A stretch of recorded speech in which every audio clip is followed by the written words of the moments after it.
Alright, so the fitment on this I think is pretty close. I am going to probably leave this one alone and Dremel off those two tabs.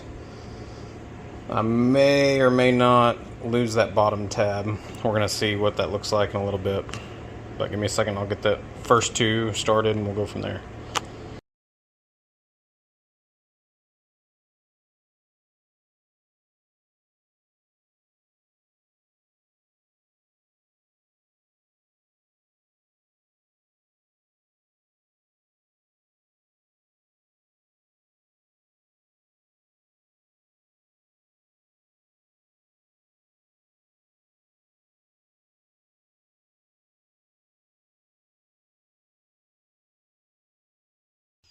Alright, so here's the finished product, as you've already seen in my other video, the ostrich skin console cover.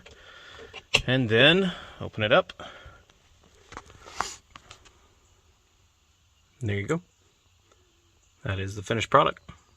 Thanks for watching.